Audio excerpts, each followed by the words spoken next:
Assalamualaikum warahmatullahi wabarakatuh. Halo sahabat sekalian.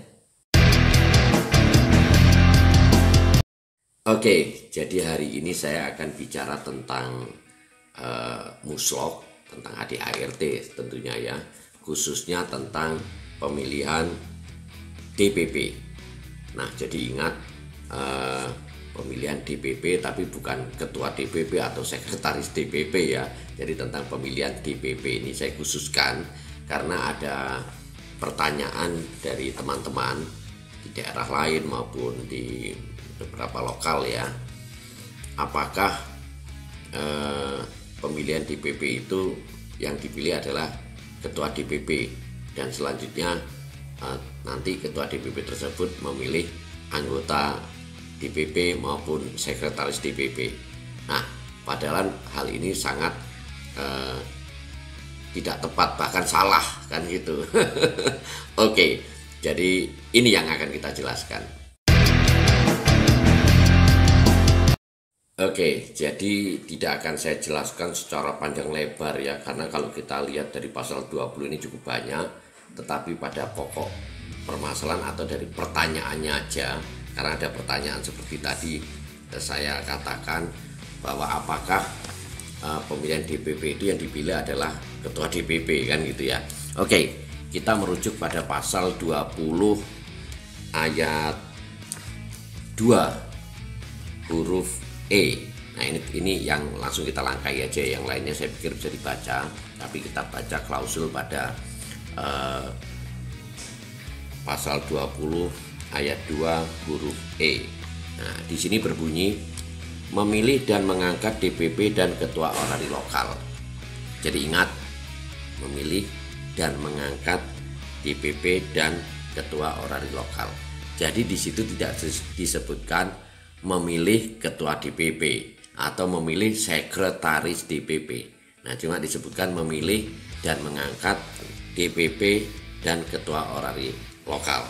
Nah, otomatis yang kita pilih adalah DPP. Misalkan DPP itu kan minimalnya 3 ya. Nah, tapi rata-rata mungkin di beberapa lokal, banyak lokal mungkin 5. Yang kita pilih dan angkat itu ya 5. Jadi 5 DPP kita angkat dulu. Makanya kalau dulu itu ada beberapa cara ya, cara efisien dan cara yang sebaiknya. Nah, biasanya sebagai anggota organisasi di tingkat lokal kita boleh mencalonkan dan dicalonkan. Ya otomatis kalau kita mau mencalonkan atau dicalonkan pun pasti sudah koordinasi ya. Jadi nggak tahu-tahu hadir mencalonkan. Ya mungkin itu bisa saja terjadi, tetapi biasanya belum tentu ada yang mendukung. Ini jadi lucu.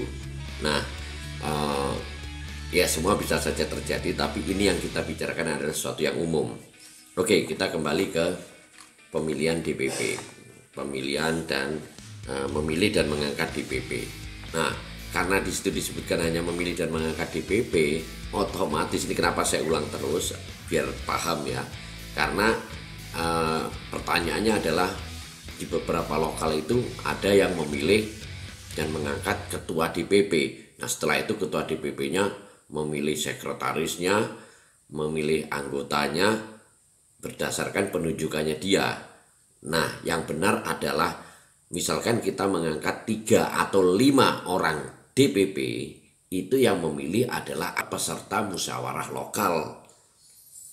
Nah, jadi bukan cuma satu. Kalau yang kita tentukan 5, berarti 5-5-nya dipilih oleh peserta musyawarah lokal. Ingat itu.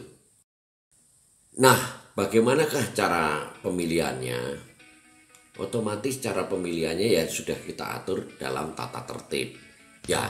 Tapi kalau kita sarankan ya sebaiknya berdasarkan dari pengalaman, otomatis yang ingin mencalonkan atau yang dicalonkan itu sudah koordinasi, otomatis mereka akan maju ya kan, diminta maju oleh pimpinan sidang. Pimpinan sidang itu terdiri dari ketua sidang, wakil ketua sidang, dan sekretaris sidang.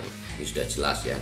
Nah, diminta untuk maju. Nah, setelah itu peserta sidang itu otomatis seluruh anggota orari lokal tersebut ya. Nah, sudah kita pahami bahwa di situ ada quorum. Namanya quorum itu sudah ditentukan pada ADART, di situ minimal sekurang-kurangnya setengah plus 1 dari jumlah anggota. Nah, kita harus pahami itu. Jadi dalam organisasi ini kita harus paham tentang ADART kan gitu ya. Oke, kita kembali kepada pemilihan DPP. Nah, otomatis DPP yang mencalonkan atau dicalonkan tadi disuruh maju ke depan ya. Nah, disuruh maju ke depan oleh pimpinan sidang ya. Misalkan satu lokal tersebut biasanya DPP-nya 3. Nah, mungkin nanti yang maju ada 10 atau ada 6 atau ada 7. Nah, atau misalkan DPP di satu lokal tersebut biasanya 5. Ini kalau di orari lokal Malang Raya itu DPP-nya 5. Nah, itu nanti yang mau mencalonkan atau dicalonkan maju ke depan. Nah, bisa jadi yang maju ada orang 10. Nah, kalau ada orang 10, otomatis disinilah kita memilih hanya 5 dari yang sudah kita tentukan di awal. Atau kalaupun 3 yang maju 10 ya cuma 3 itu yang kita tentukan di awal. Nah, bagaimanakah sistem pemilihannya? Nah, itu ditentukan oleh tata tertib. Misalkan dipilih satu persatu itu dipilih dengan suara terbanyak. Misalkan begini, yang dipilih 5 DPP, kita milih 5 DPP bukan ketua ya, 5 DPP. Jadi memilih dan mengangkat DPP ini memilih 5 DPP. Masalah nanti ada ketuanya, sekretaris nanti. Itu kita persilahkan. Kalau kita pilih satu persatu ini agak lama. Kalau ada 10, kita pilih satu persatu itu dengan suara terbanyak. Nah, misalkan kita tentukan dulu satu persatu dengan suara terbanyak, pilihan voting terbuka. Jadi dihitung, oh ternyata ini menang, maju, ini menang, maju. Nah, sampai 5. Nah, yang 10-10-nya juga ada yang milih enggak?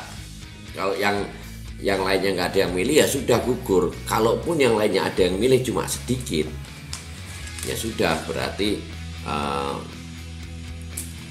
dia otomatis kalah dengan yang sudah berjumlah 5. Misalkan dari 6 ini yang milih cuma sedikit ya. Nah, tapi kalau sistem pemilihannya itu bisa ditentukan dengan pada saat tata tertib ya, tata tertib. Jadi kan di situ tadi nanti ada tata tertib yang akan dibuat untuk sidang. Nah, tata tertib itu mengatur tentang cara pemilihannya, menentukan ya, misalkan nanti ditentukan dengan suara, dengan voting, dengan secara langsung dan terbuka misalkan. Nah, seperti itu. Atau minimal nanti kita bikin dengan minimal berapa dukungan, nanti kita lihat lagi di situ. Jadi banyak cara selama tidak bertentangan dengan ADART dan tidak menimbulkan kericuhan. Jadi tidak menimbulkan pertentangan yang berlama-lama, akhirnya sidang berjalan tidak lancar atau jadi lama, tertunda, hanya isinya debat. Nah, ini kepiawaian seorang pimpinan sidang atau ketua sidang memimpin untuk mengambil suatu tindakan dan putusan ya. Jadi memutuskan bagaimana agar sidang berjalan lancar lagi. Nah, dari hal-hal yang tidak diatur dalam tata tertib, ketua sidang boleh menentukan keputusannya, tetapi otomatis yang tidak menimbulkan kericuhan dan tidak bertentangan dengan ADART. Jadi ingat, tidak ada sesuatu hal yang dilakukan menimbulkan kericuhan dan bertentangan dengan ADART. Kalau sudah bertentangan dan menimbulkan kericuhan, nah ini yang jadi masalah. Nah, jadi sistem pemilihannya, saya ulang lagi, itu bisa diatur dalam tata tertib sidang. Jadi waktu sebelum pengesahan tatib kan itu nanti disepakati dulu tata tertibnya. Itu yang mimpin paripurna 1, otomatis pimpinan sidang paripurna 1 itu biasanya ketua lokal yang lama ya, ketua lokal yang lama kan sebelum demisioner. Nah, atau yang diberi mandat. Nah, yang diberi mandat juga boleh, jadi tidak harus ketua lokal, diberi mandat sebagai SC dan dia untuk memimpin sidang itu. Oke, nah setelah pembentukan tata tertib tadi, disebutkan cara pemilihannya dan sebagainya, disepakati, itu biasanya agak sedikit berdebat punya keinginan. Tapi ingat, jangan bertentangan dengan ADART. Nah itu tuh kuncinya itu. Nah oke. Nah jadi setelah tata tertib dibentuk dan memilih dan mengangkat DPP sudah dapat 5 orang ini, nah disitulah mereka silakan berunding untuk menentukan ketua DPP-nya dan sekretarisnya, atau juga disepakati melalui tatip, nanti ketua dan sekretaris dipilih oleh forum atau peserta muslok, itu juga bisa. Nah itu tergantung dari tata tertib. Makanya saya bilang sebaiknya hadir dan kita mau belajar apa sih tata tertib itu. Tata tertib itu otomatis tata cara yang dilakukan ketika muslok berdasarkan ADART, dan bila mana ada yang tidak diatur dalam ADART itu disepakati bersama selama untuk kelancaran dan ketertiban agar tidak terjadinya suatu kericuhan. Nah jadi itu teman-teman, jadi ingat, Anda bukan memilih ketua DPP tapi memilih DPP. Jadi andai kata yang biasanya di lokal tersebut ada 3 atau 5, ya 3 atau 5 itu yang dipilih. Setelah itu baru menentukan ketua dan sekretaris. Nah jadi urut-urutannya seperti itu. Entah mereka mau berunding sendiri atau mungkin mau minta dipilih oleh peserta sidang, itu terserah, itu tergantung tata tertibnya. Ya itu dulu yang saya sampaikan. Jadi jawaban saya adalah ketika musyawarah lokal kita tidak memilih ketua DPP tetapi memilih DPP. Nah setelah itu barulah setelah terbentuknya DPP, setelah terpilihnya DPP tersebut, mereka harus menentukan ketua DPP dan sekretaris DPP. Kenapa? Karena itu nanti akan dikukuhkan. Jadi begitu selesai muslok akan dikukuhkan oleh ketua daerah atau minimal dari utusan daerah yang diberi mandat tadi selain ketua daerah. Oke, jadi itu dulu. Semoga cukup paham dengan apa yang saya jelaskan. Kalaupun tidak, nanti bisa kita sambung di lain waktu dengan pertanyaan-pertanyaan yang lain. Thank you for watching. Sampai jumpa. Assalamualaikum warahmatullahi wabarakatuh. 73. Bye bye.